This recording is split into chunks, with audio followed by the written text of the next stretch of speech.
پہلا کلمہ ہے، یہ معافی کا کلمہ ہے۔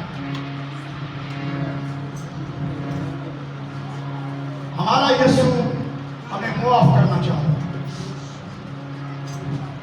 ہم کتنے بھی گناہ گار کیوں نہ ہوں، وہ اپنے گلے سے نہیں لگا لیتے۔ جس طرح مسرت بیٹے نے مسرت کے باپ نے اپنے بیٹے کو گلے سے لگا لیا، آج بھی ہمارا یسوع ایسا کرنا چاہتا ہے۔ تو بیٹی روبی کو دعوت دیتے ہیں، وہ سامنے آئے اور پہلا کلمہ ادا کریں۔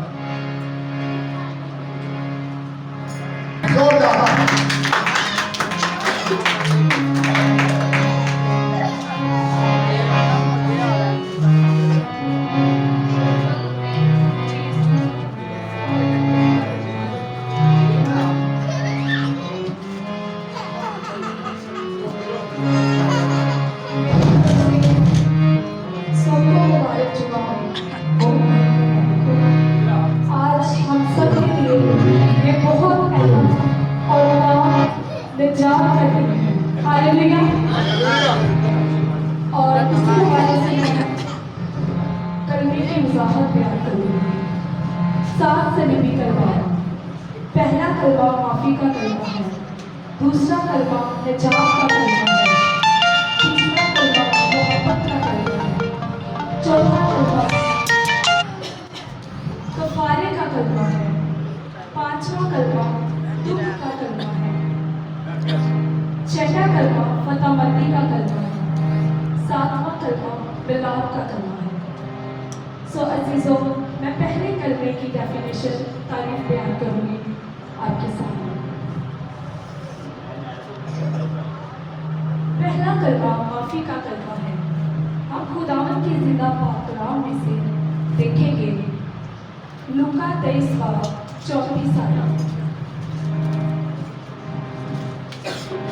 لوکا 23 باب 34 آیات۔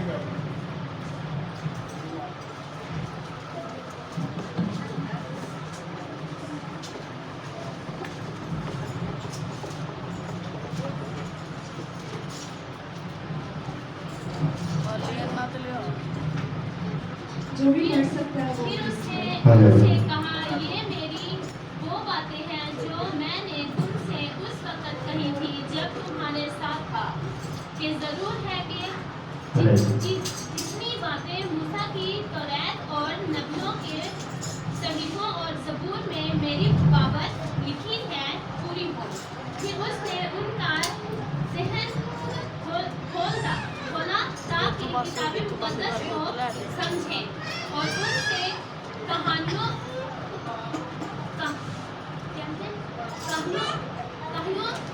لکھا ہے کہ مسیح دکھ اٹھائے گا اور تیسرے دن مردوں میں سے جی اٹھے گا، اور یروشلم سے شروع کر کے سب قوموں میں توبہ اور گناہوں کی معافی کی منادی اس کے نام سے کی جائے گی۔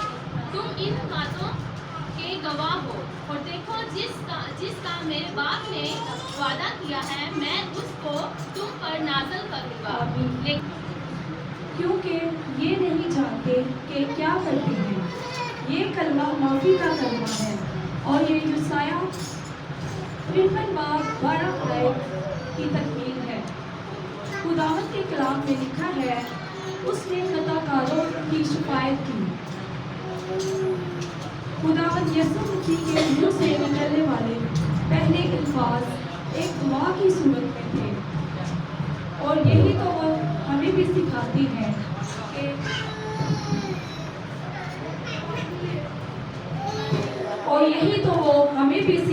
ہے کہ اپنے دشمنوں کے لیے دعا کرو۔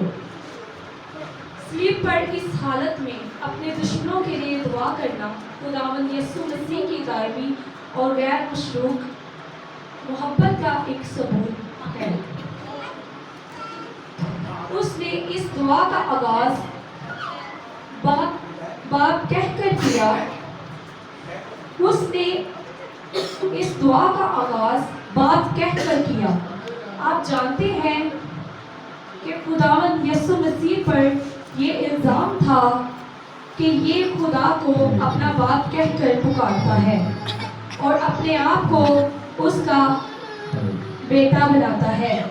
اسی الزام کی وجہ سے خدا یسوع مسیح کو صلیب دیا گیا اور باپ کہہ کر پکارنا بہت ہی قربت اور پاکیزگی کو ظاہر کرتا ہے، جو خدا اور خداوند یسوع مسیح کے درمیان باپ اور بیٹے کے رشتے کو ظاہر کرتا ہے، کیونکہ یہ نہیں جانتے کہ یہ کیا کرتے ہیں۔ اس جملے کا کیا مطلب ہے؟ یہ جملہ گناہ کی گہرائیوں کو ظاہر کرتا ہے، ہمیں کس طرح گناہ کی دلدل میں مسلسل یہ دھکیلتا ہے۔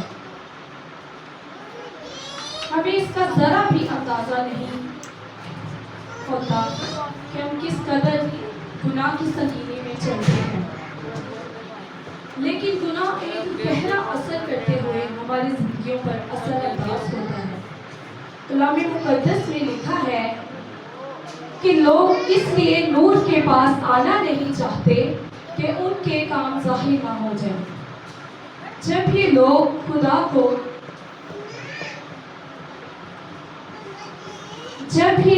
خدا کو مظلوم کر رہے تھے اور انہیں معلوم نہیں تھا کہ یہ کیا کر رہے ہیں، ان کے گناہ کی سنگینی کا انہیں بالکل بھی اندازہ نہیں تھا۔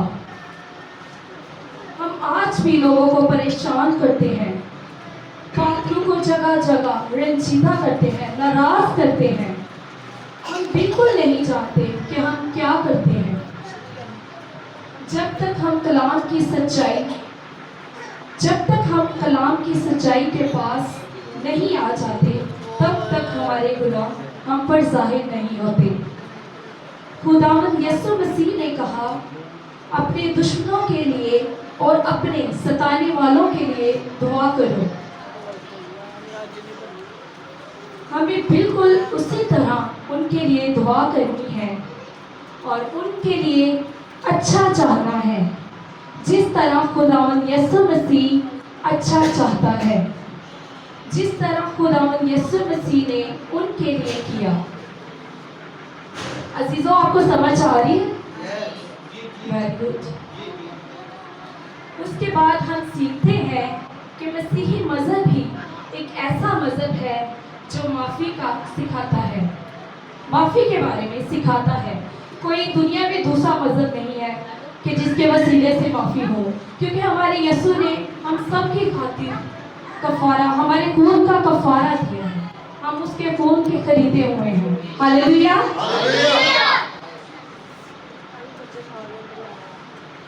ہم سیکھتے ہیں کہ مسیحی مذہب ہی ایک ایسا مذہب ہے جو معافی کو سکھاتا ہے، کہ اپنے دشمنوں کو معاف کر اپنے ستانے والوں کا بھلا کرو۔ سارے لوگ بدلہ لینے کی کوشش کرتے ہیں، لیکن ایک مسیحی ہے جو نہ صرف معاف کرتا ہے بلکہ دعا بھی کرتا ہے۔ سارے لوگ ایک دوسرے سے بدلہ لینے پر تلے ہوتے ہیں کہ اس نے مجھے ایسے بولا ہے تو میں اس کو اس سے زیادہ ایسے کروں گا، اس نے میرے ساتھ گھومنا ہے میں اس کے ساتھ زیادہ ہوں، میں نے تو اب اس کو بلانا ہی نہیں ہے۔ ایسے عام زندگی میں ہماری میں ایسے ہی ہوتا ہے، عام گھروں میں جو ہماری روزمرہ کی زندگی ہے، یقیناً سبھی جانتے ہیں۔ مسیح کے پیروکار رہنے والے ہیں جو، ان کی یہی نشانی ہے۔ آمین۔ ہاللیلویا۔